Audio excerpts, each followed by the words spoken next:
All right, so this is what we've been waiting on. This is the TCI Saturday Night Special. It provides a stall speed of between 1800 and 2000 depending on the engine size, power that you have. So I've been waiting for this for a little over a month. It was starting to look like it would stay back ordered for at least 2 months, but lo and behold, they pulled one out of their hat here and had it sent to me in like 2 days. So from the time that they said that they filled the order until it got to the house, it was only 2 days, so that's good news. But that's the part number there, and they get a TCI checklist. Yeah, I've worked in factories before. I don't believe any of that stuff, but basically this is the unit here. It's similar, very similar to a Dodge unit, except the Dodge has the starter ring welded to it. We don't. We have a flywheel on our AMCs.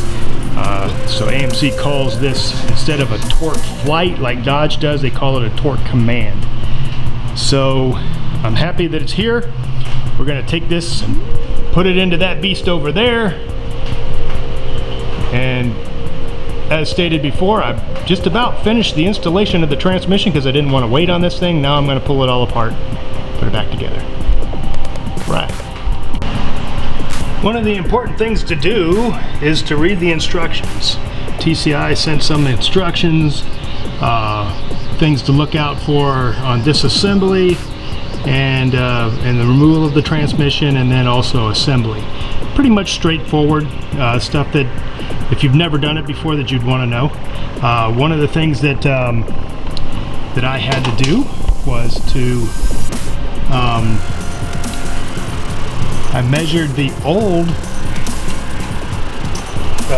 torque converter back spacing from the base of the transmission to the mounting pad, and it ends up being roughly ½ inch.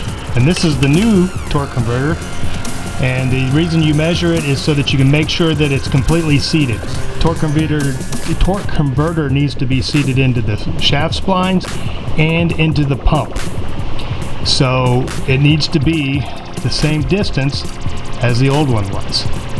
And so that's where we're at here. It's exactly ½ inch, so we're good to go. That's where the old one was, and I'm going to go ahead and get this started and go through the process of putting it back in. Yay! Hey, I got the transmission back up with the new torque converter in there. I am certain that I have rounded off every piece of sharp metal under this truck with the top of my head. I'm certain of it. I mean, I think I've caught every one of them. But anyway, let me show you a few things that I found out.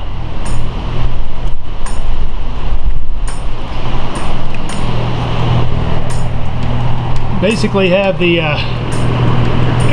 the transmission hanging. I'm going to take and move the support as soon as I get done shooting this to the back of the transmission to take the weight of that off the bell housing. But something that was a surprise is that the I don't know if you can see this. Yeah, you can see it now. But looky there, the original bolts for the torque converter bolted to the inside hole. Unfortunately for me, this flywheel has both inside and outside holes. So I don't know if all flywheels are like that, but let me just say that if that wouldn't have been available, I would have had to drill new holes or get a new flywheel. Okay, so everything went together pretty well. The instructions do say use the put the drain for the torque converter. There's a little T-bolt in there. Put the drain in the window that's in the flywheel, and the rest of the bolts will line up. That was the case. I was really happy to see that. So let me go ahead and move this mount out and get ready to take a break, and I'll come back to it. right, well, so we're finally in the truck. Everything's hooked up. I got the transmission gauge temperature put in place. One thing I didn't calculate for was that the panel is angled down, so I'm going to have to get one of those little clocking plates to tilt it up so that I can actually read it. I can only read the 200 and the 250, but we'll be able to watch it as it creeps up there. It should get up to about, should get up to about 175, something like that as we drive. Nice cool air conditioning running, and let's go ahead and run it.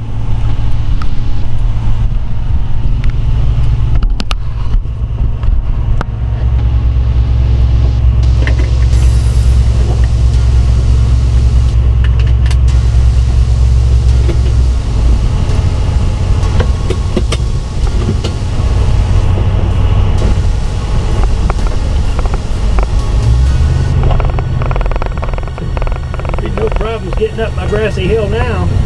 Whoop, whoop.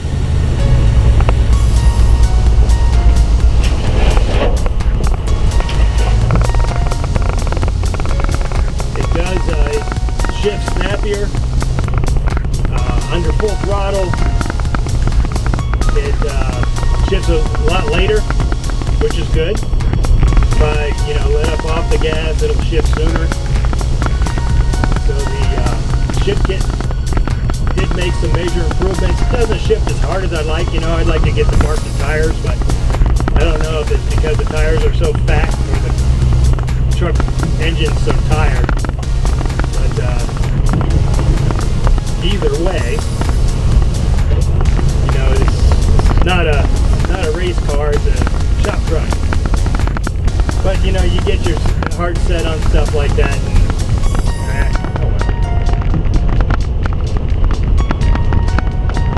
But, hooking up the transmission temperature sensor, all I had to do was pull a signal wire from the sending unit in the transmission pan up under the dash, and then I was able to basically tap into the wires that I've already got for the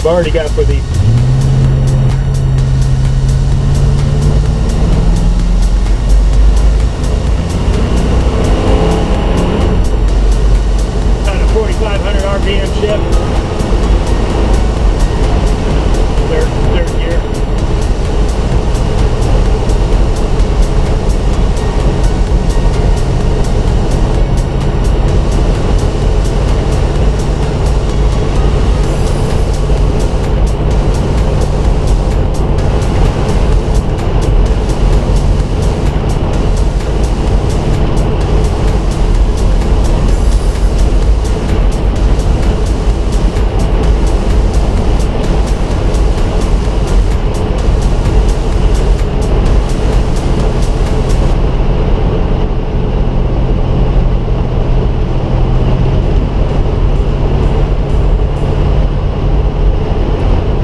Roughly at 45 miles an hour, 2,000 RPM. So I'm already at stall, so I'm not losing any gas mileage at this point with the higher stall torque converter.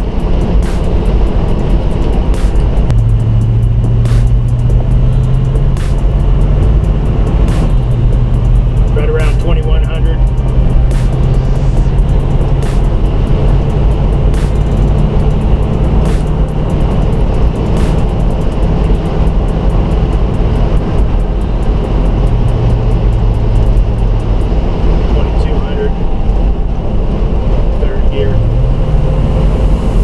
That'll make a big difference. Before it was shifting, it was shifting at 1,500 RPM. I'd be in third gear and I'd only be doing 35 miles an hour. While towing it, it really bogs bogs the engine down. Not happy at that RPM. Pulling a heavy load. I guess the biggest thing I pulled on it with this thing is a Dodge 3/4 ton truck. Guy didn't have it tagged, so I had to pick it up and bring it to the shop in order to put a lift kit on it. It's a body lift. Went pretty smooth. But that's a big truck compared to this thing. Probably wasn't legal to do it because I had probably a 2,000 pound trailer. It was rated at 10,000 pounds and it had a 6,000 pound truck on it.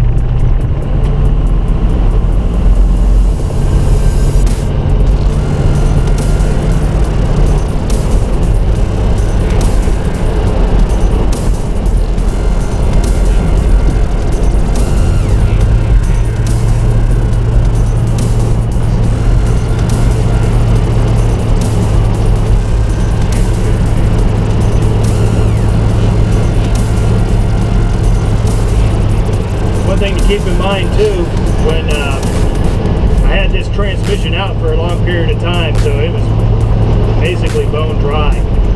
The only way to get a good accurate measurement when you're filling it up at that point, and also remember that I just put a torque converter in it. I had the torque converter, I put about one quart of fluid in it before I installed the torque converter. But the only way to do it is to, put 4 quarts, 5 quarts in there, start it up, put it in neutral, and just keep adding. Take your time, keep adding fluid until it gets up to the mark on the dipstick. I bet you this thing took at least 8 quarts to fill up. That limited slip, don't slip very much around turns. Yeah, if you look at it now, it's creeping up on about 150, I suppose.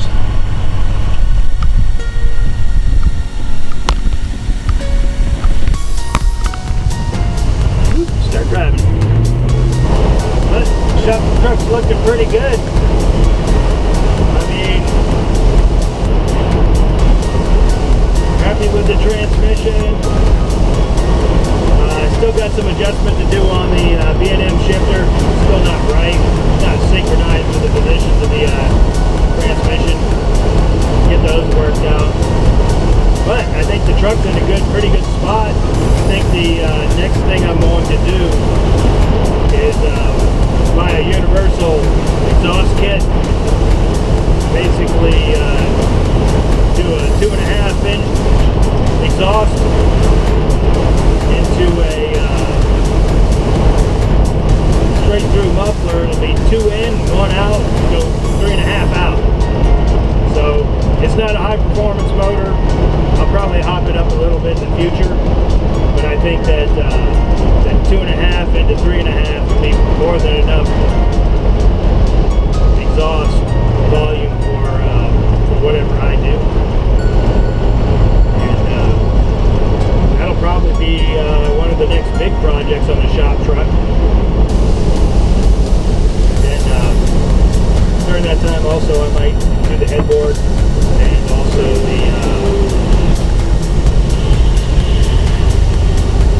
get the seats reupholstered.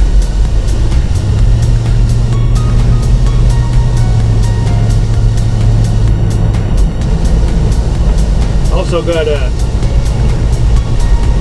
bearing kit for the front axle. Front pinion bearings shot. Found that out when I was putting the rear axle in. Front pinion's shot, so I'm going to put new bearings in there, and there's one pin on the lunchbox locker that's broken, so I got a pin kit to put in there too. We'll document all that and put that in there in a video. So truthfully, over the last year or so, just about anything you can imagine I wanted of these J10, J20 trucks we've done.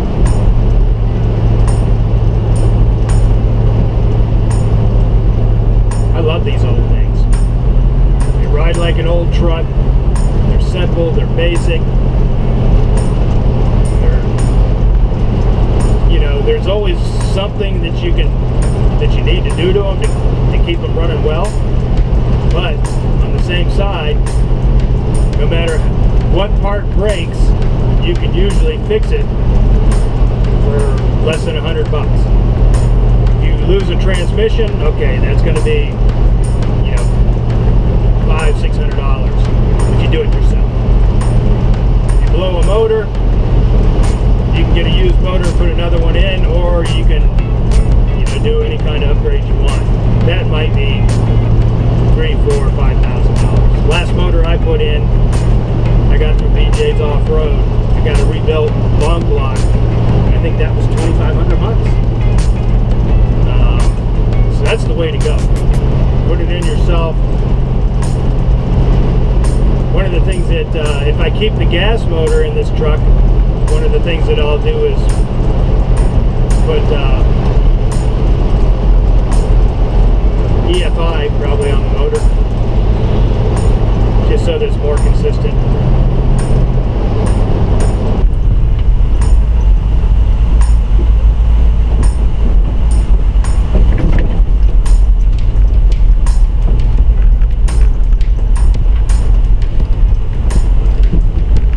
I need to look at getting a radio in here too. I'm not a real music guy, but I do like to listen to the news and to talk radio.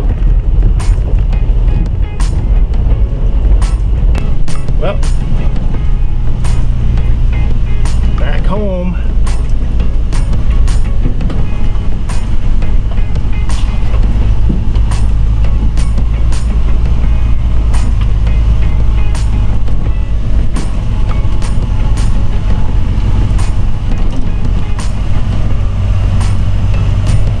Yeah, let me take a quick picture here of where that transmission temperature sender's at.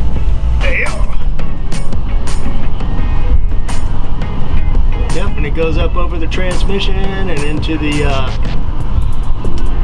cab. Didn't want to have any.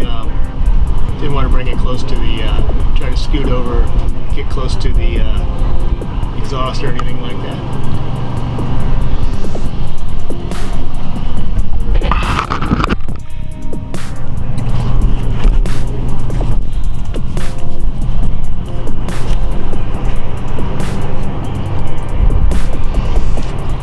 But got it all back together.